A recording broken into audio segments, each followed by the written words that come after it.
Ah, the Kanto region. The start of Pokemon and the perfect place to start off my first video. And what better way to start than by doing a hardcore Pokemon Nuzlocke challenge. The rules can be found in the description. However, the basic gist is that I must catch the first Pokemon in each route. I cannot use items in battle besides held items, and if a Pokemon faints, it's gone forever. For the challenge, I decided to use only poison types as I don't think it'll be too difficult or too easy. Poison types are pretty common in Kanto, with 14 different species to encounter. However, due to version exclusives and route limitations, we can only actually get 12 encounters. With all this information in mind, I think it'll make for a pretty fun challenge. Without further ado, let's begin the challenge. I begin by leaving my house and going to the tall grass above Pallet Town. Like always, Professor Oak stops me and I'm taken to his lab and given the choice of one of 3 starters. Obviously, I choose Bulbasaur, who I nicknamed COVID-19. With his power, I think will be a dangerous team. As I try to walk out, my rival stops me and challenges me to a battle with his Charmander. After a couple tackles, I take down the Charmander and it's time to start the run. After a whole bunch of story, I head to Viridian Forest to catch myself a Weedle,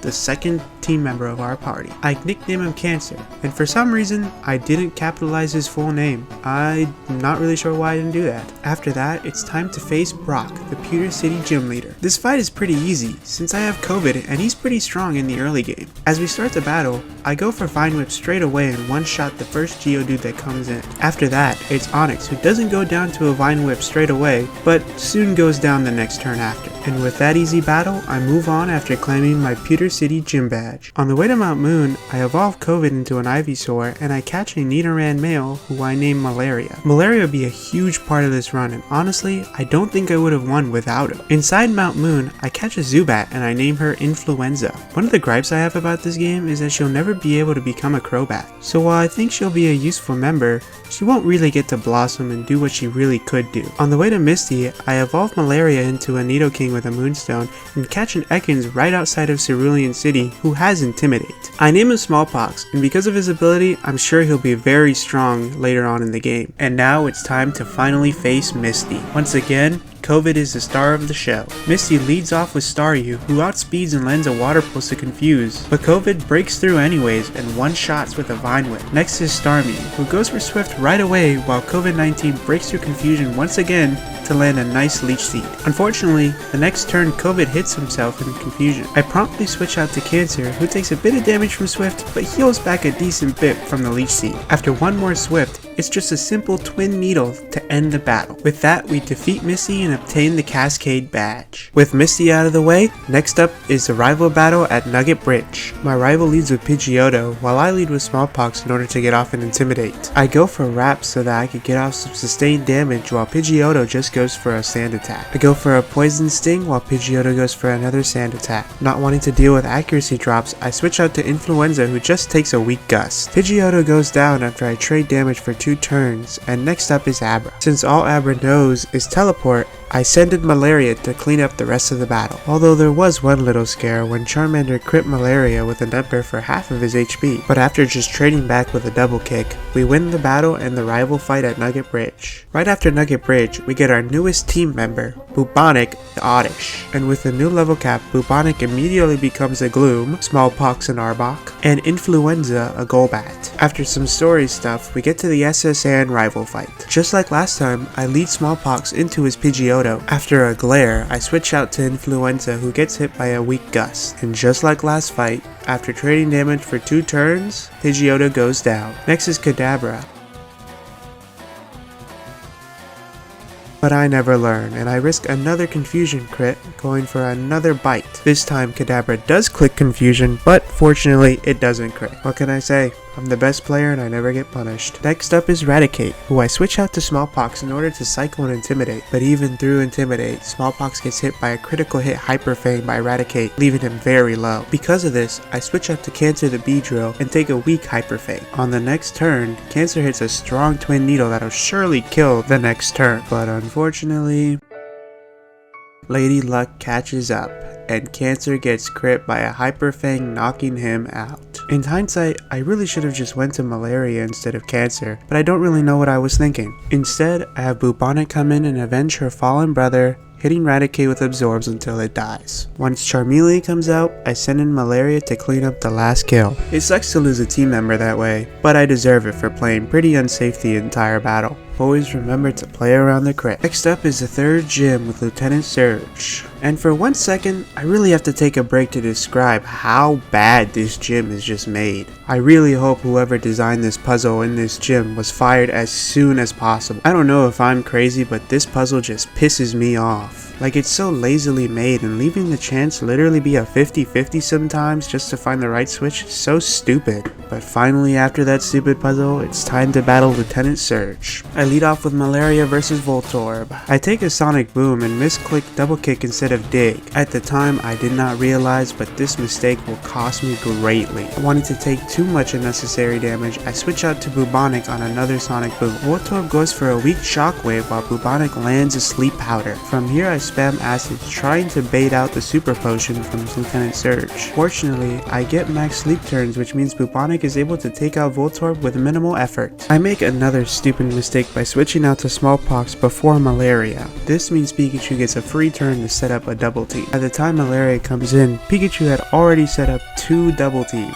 And by the time my dig would land, Pikachu had already set up 3 double teams. This meant literally everything would miss. At this point, I switch out trying not to waste PP and take unnecessary damage for the Raichu. After an actual 15 turns in a row, Pikachu finally goes down when COVID-19 lands a Razor Leaf. Raichu comes in, and I guess I don't learn from my mistakes because I make the same Smallpox switch mistake. Fortunately, Malaria decides to lock in and hits a dig on the Raichu after maybe like 4 turns. And with that insanely sloppy and stupid fight out of the way, we have earned ourselves the Thunder Badge. From here, we head to my favorite town in the game, Lavender Town. I head to Pokemon Tower to fight my rival again, but it's not very interesting. From here on, I'll be skipping the fights if nothing really happens in them. After dealing with him, we head to Celadon City, which has a department store. From the department store, we get a Leaf Stone, which is able to evolve Bubonic into a Vileplume. We also head to the Celadon Game Corner and gamble our lives away so we can earn some really useful TMs. I head to Erica's gym to find this old man sitting out here. I always wonder what they were thinking with this. Like,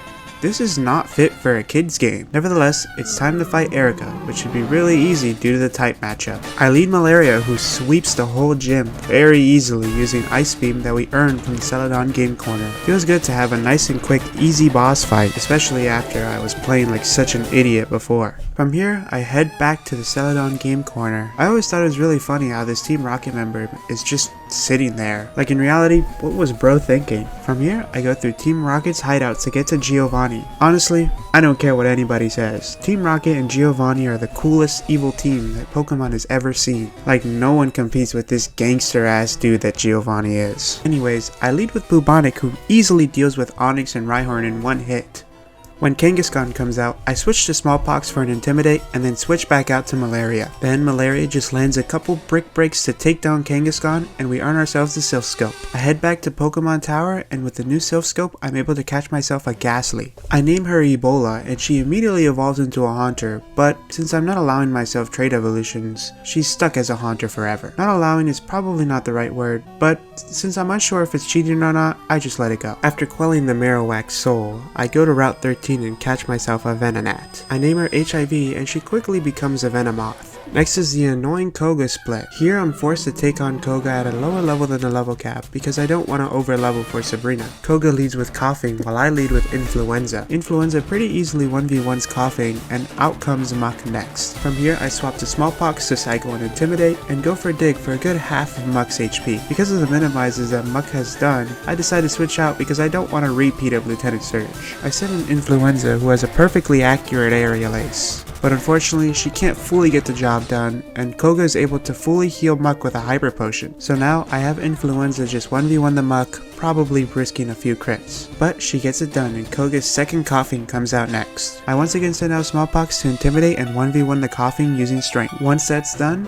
Wheezing comes out last. I pivot out to Bubonic and then back into Smallpox to try and Cycle and Intimidate. Once that's finally done, I switch out to Malaria, who can easily finish the job with a couple serves, taking minimal damage. With the soul badge now in our possession, we're able to go right below Fuchsia City and catch ourselves a tentacle while surfing. I name her Chickenpox and should be a great welcome to the team. She quickly evolves into a tentacle, and now I head to Saffron City to get to Silph Co. Once again, I'm taking another break. Silph Co's gotta be on par with Lieutenant Surge's gym. Like, this shit is so confusing, man. Who designed this? How is a kid without access to the internet supposed to figure this out unironically? Next up is the second fight in the trilogy of Giovanni fights. He leads with Nidoran and I lead with Smallpox as always. An easy 1v1 means Kangaskhan comes out next. I send up Bubonic and she gets some nice chip with Giga Drain and then puts Kangaskhan to sleep the next turn. Once Kangaskhan is asleep, Malaria is able to come in and clean up the rest of the battle with Brick Breaks to kill Kangaskhan and Surfs to kill the rest of this team. With that, we saved Silph Co, got a Master Ball, and more importantly, opened up the Saffron City gym and are able to fight Sabrina. Sabrina is probably the hardest or second hardest battle in the run due to her team.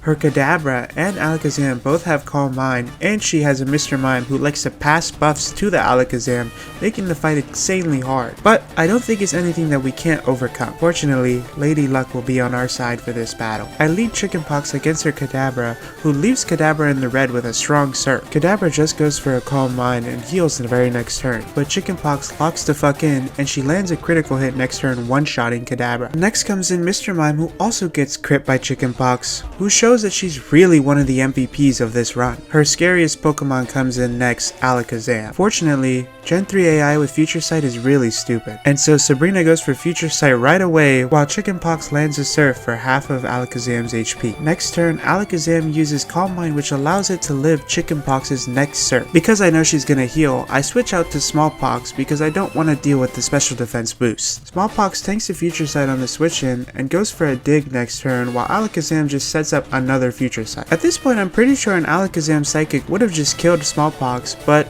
I banked on the AI being stupid. To be honest, I don't think relying on RNG is really the smartest move, but I'm not really sure what to do here. Fortunately, with the Dig, we're able to deal enough chip damage so that even if Smallpox dies, we can revenge kill it with someone else next turn. But Alakazam just goes for another Future Sight for no real reason, and Smallpox gets to live for this battle. I was ready to let him die, but you won't see me complaining about him living. Lastly comes in Venomoth, who I switch out to Malaria for. After dodging the Supersonic, Malaria lands a strong Surf for Chip, but then gets confused next turn. I switch out to Chickenpox, who takes a weak Psychic, which wasn't even a threat even if it crit. Then she cleans up with a last strong Surf, earning us the Marsh Badge. After that is a long trek all the way to Cinnabar Island. Here we can enter the Pokemon Mansion and find ourselves a Grimer, who I catch with a Master Ball. I nickname him Zika, and he'll be our last encounter for the rest of the run. Muk is honestly a really impressive Pokemon. It has great bulk and great coverage, so it'll work well for the rest of the run. After finishing the Pokemon Mansion puzzle, it's time to head to the Cinnabar Island gym. Here we face Blaine, who is just target practice for Chickenpox, honestly. She one-shots all his Pokemon besides the Arcanine at the end, who doesn't even do anything in return. After one feeble attempt from Blaine after a heal, Chickenpox crits the Arcanine from full HP and one-shots him. I honestly love this girl. She is so good. After obtaining the Volcano Badge, it's time to head back all the way to Viridian City and challenge Giovanni one last time. I lead Malaria against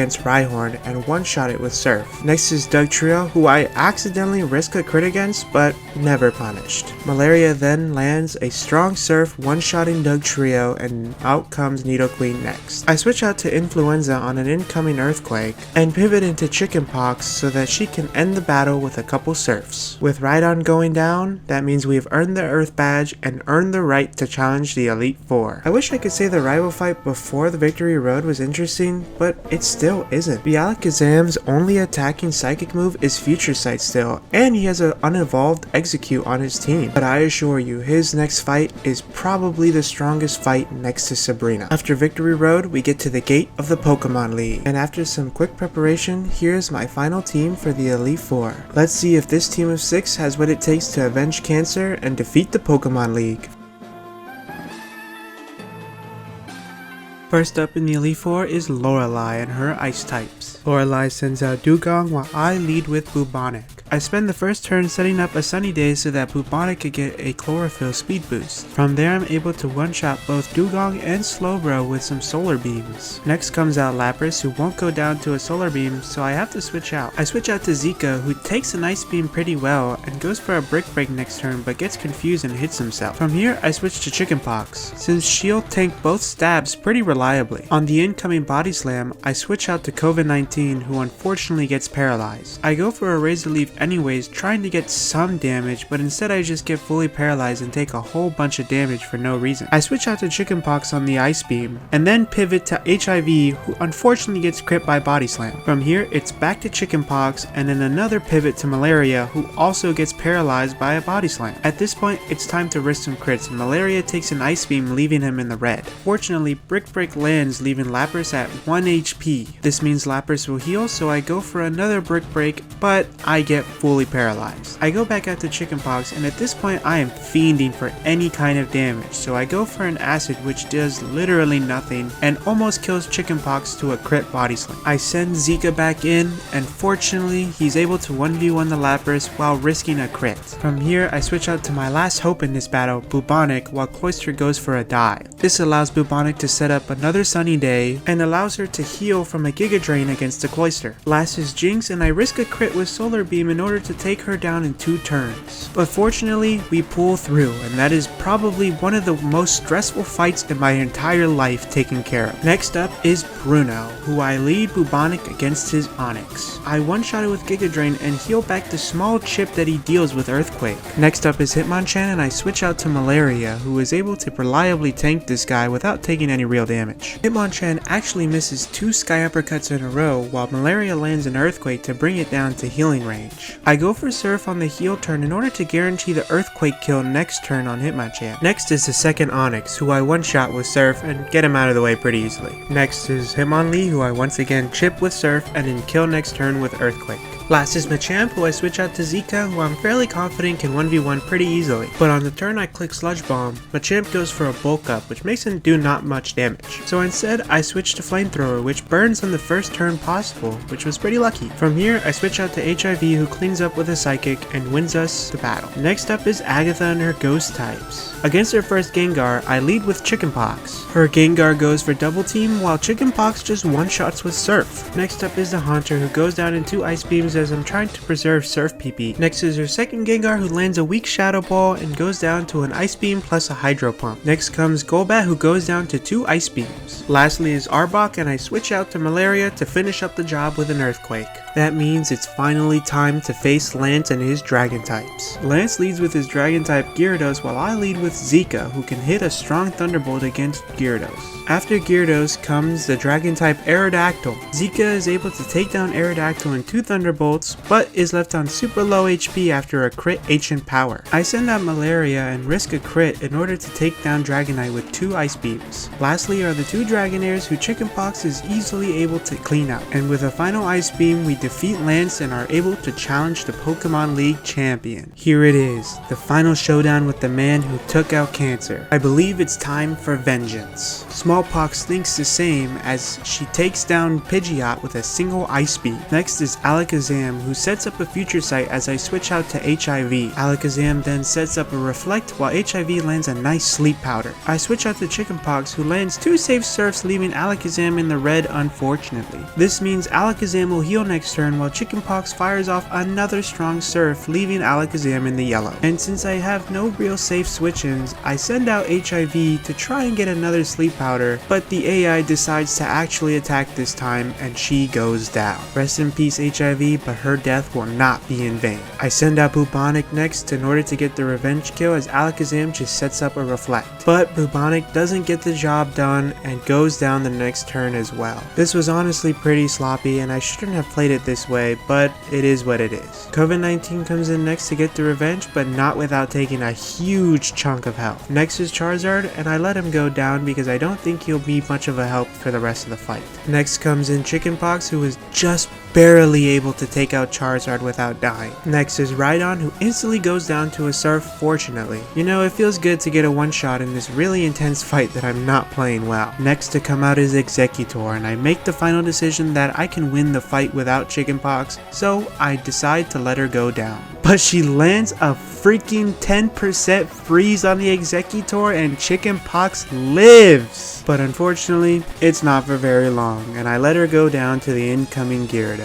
There's a real case for Chickenpox to be the MVP with all her crits in this run. When the going was most rough, she really pulled through, which is why I give her the most respectful send-off I could possibly give. Next, I send in Zika to try and deal as much damage as he can so that Malaria can finish him off. But on the turn Zika was supposed to go down,